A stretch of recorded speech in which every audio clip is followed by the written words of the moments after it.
What's up, Blade fam? So today we're here at Briargate Skate Park and we're going to be covering how to spin or how to throw 180s and 360s. Before we get into that, it's very important, especially with 180s, that you understand which shoulder you look over when skating backwards, since you're going to be landing backwards. If you haven't or you don't know for sure yet, check out my how to skate backwards YouTube video.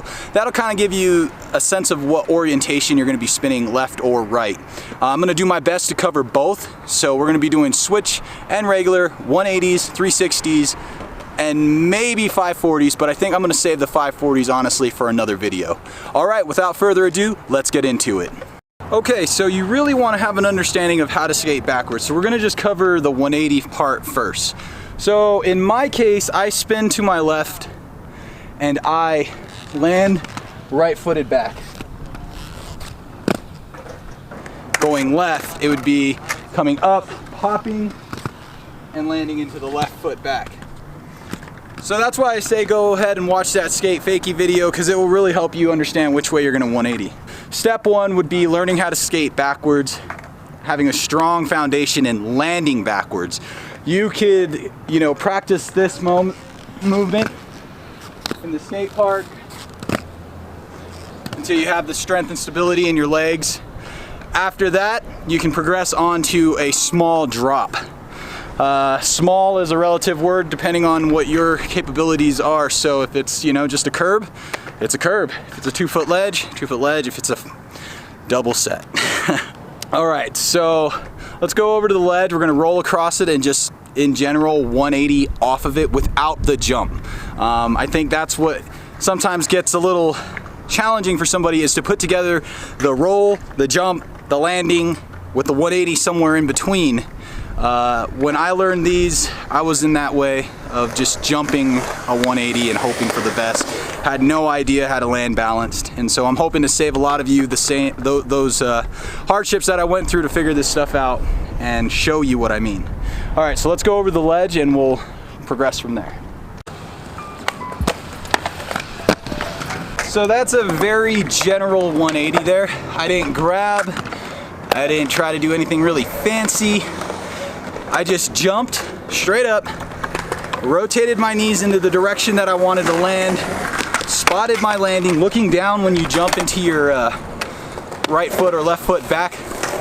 Spotting where that's coming is huge.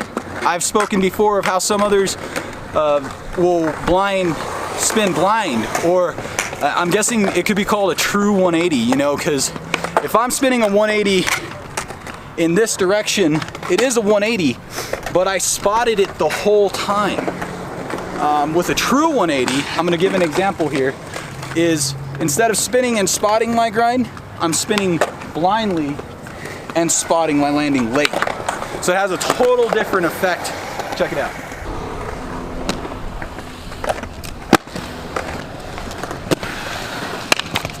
So for me, that's a switch rotation, but I'm landing on my right shoulder back still. Now I can do the same rotation and land left-footed back.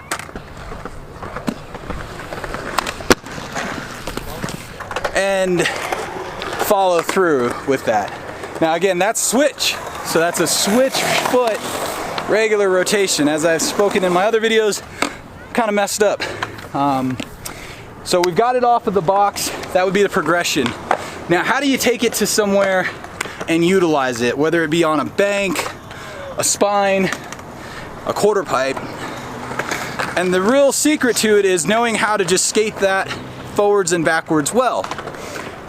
For example, if you're learning how to, or wanting to learn how to 180 a transition like this, and just practice skating backwards. So you're gonna pretend that you've popped this whole area, you're landing, and you're gonna just, okay, so that's the visualization. Again, that helps so much. I'm still learning and growing in skating, and the tricks that I'm trying to develop in or grow strength in, I'm noticing takes a lot of visualization. It takes a lot of the mind and rehearsing what you're going to be doing, whether you're in the air, going down a rail, spinning or rotating over an obstacle, you have to have your destination in mind before you even get there. So with transitions, I like to visualize where I'll be in the air over my obstacle at the peak of the jump and coming down into my landing. Squats help, you know, if you have a really strong or a heavy squat, you're gonna be able to absorb that pressure and push it back up. So that comes into jumping really big gaps, stair sets, launching fun boxes like this out to flat. You have to know that you're gonna be able to absorb that impact, and that'll build the confidence. So confidence is built by practicing the small things and putting them all together. And in time, then you'll have the confidence to throw a 180 over a bank. A 360, we'll get into that soon. So here we're gonna throw a couple 180s on this transition. I'm gonna stay in my regular rotation to keep me safe. I've got a couple trips and skate park tours ahead of me, and I do not wanna get injured trying to show you guys a switch 180. All right, let's get at it. Okay, so on that one, I went Federal Express, and we got that overshot. So that's not really how you want to use these transitions. I'm just showing you an example of being able to air something and absorb all of that impact. This is how you want to skate a transition. All right, notice I didn't do anything fancy on that. This pyramid's actually really cool because we have 1, 2, 3, and 4, meaning one slab of concrete facing this way, that way, and such. So when you're first learning, if you have a pyramid like this and you're unsure if you can create the momentum and pop to clear, I don't know, what is this, like, probably about 6.5 feet. If you're unsure, what you can do is go from 1 to 3.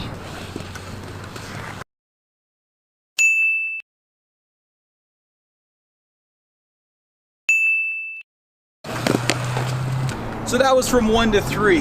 So remember, you can build yourself up incrementally to doing larger and larger transitions. If you have the means to it, you know. Utilize the park for the way it's designed. It's designed to build you stronger progressively. All right, so we're gonna close this one up. You know, I'm trying to keep my videos a little shorter. Attention span disorders going crazy nowadays. If you notice, I don't really do a lot of the blip, blip, blip, blip, blip, blip, blip, blip stuff. I'm trying to get you guys to calm down from all of that. Focus in. Come into this space, learn some skating, take it out, create some more space out there. Our minds sometimes are too jittery, including my own. So we're gonna close this up. I'll be doing the 361 right after this one. So it's gonna be a linked 1 and 2, and then progressively 3, 4. I am personally working on learning how to do 900s, so maybe that'll be in the future of a tutorial. So that's gonna sum up my 180 video. Again, if you're not sure on which orientation you spin, or which direction you spin, and what body orientation you'll land in, check out my How to Skate Backwards video. That will help you incredibly. Again, thanks for all the support, guys. Till next time, keep the blade alive. Aloha.